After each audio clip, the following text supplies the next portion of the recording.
Pushpa 2 cinema premiere show సందర్భంగా సంధ్య థియేటర్లో జరిగిన తొక్కిసలాటలో కోమాలోకి వెలుపొన్న శ్రీతేజ్ ఆరోగ్య పరిస్థితిపై కీలక అప్డేట్ వెలువడింది. శ్రీతేజ్ ఆరోగ్య పరిస్థితిపై కిమ్స్ ఆసుపత్రి బులెటిన్ విడుదల చేసింది. 3 నెలలుగా వైద్యం అందిస్తున్నప్పటికీ బాలుడి నరాల పనితీరులో ఏమాత్రం పురోగతి లేదన్నారు. కళ్ళు తెరిచి చూస్తున్నా ఎవరిని గుర్తుపట్టడం లేదని, ఆకలి కూడా తెలియడం లేదన్నారు. లేచి కూర్చునే పరిస్థితి కూడా లేదన్నారు.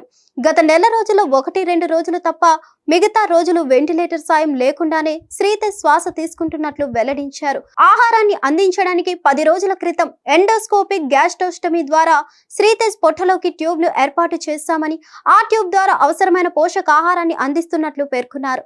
నరాలు, మెదడు పనితనంలో ఎలాంటి పురోగతి లేదని, ఇప్పటికే కుటుంబ సభ్యులను గుర్తుపట్టడం లేదని, సైగలను, మాటలను అర్థం చేసుకోవడం లేదని వివరించారు. నాడి సంబంధిత సమస్యలతో తలభాగం పైకెత్తడానికి ఇబ్బంది పడుతున్నాడని తెలిపారు. ఫిజియోథెరపీ చికిత్స కొనసాగుతున్నట్లు వివరించారు.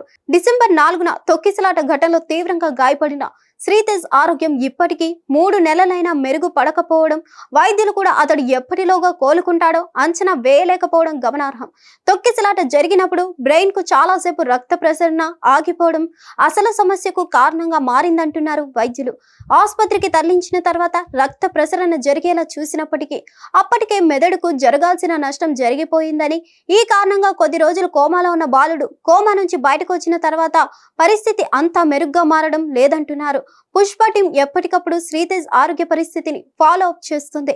శ్రీతేజ్ ను ఎలాగైనా మామూలు మనిషిని చేయడానికి అవసరమైన వైద్య సాయం ఖర్చులను భరిస్తుంది. విదేశీ వైద్య నిపుణుల సాయం కూడా తీసుకుంటున్నారు. డిసెంబర్ 4వ తేదీన పుష్ప 2 సినిమా బెనిఫిట్ షోను చూసేందుకు దిల్సుఖ్ నగర్ కు చెందిన శ్రీతేజ్ తల్లిదండ్రుల వెంట ఆర్టీసీ క్రాస్ రోడ్ లోని సంధ్య థియేటర్ కు వెళ్లారు. అక్కడకు రాత్రి 9:30 గంటల సమయంలో సినిమాను చూసేందుకు cine hero Allu Arjun theatre వద్దకు వచ్చాడు. తమ అభిమాన హీరోను చూసేందుకు అభిమానులు ఒక్కసారిగా ఎగబడ్డారు. దీంతో చోటు చేసుకున్న తొక్కిసలాటను అదుపు చేసేందుకు పోలీసులు లాఠీచార్జ్ చేసి అభిమానులను చెదరగొట్టారు. ఈ సమయంలో అక్కడే ఉన్న శ్రీతేజ్ తల్లి రేవతిలు జనాల కాళ్ల ముందే పడిపోయి నలిగిపోయారు. దీంతో వారిద్దరూ తీవ్రంగా గాయపడి సొమ్మసిల్లిపోయారు. వెంటనే తల్లి కుమారులను అక్కడే ఉన్న పోలీసులు సిపిఆర్ చేసి బ్రతికించే ప్రయత్నం చేశారు. ఆర్టీసీ క్రాస్ రోడ్స్ లోని ఓ ప్రైవేట్ ఆసుపత్రికి తరలించారు.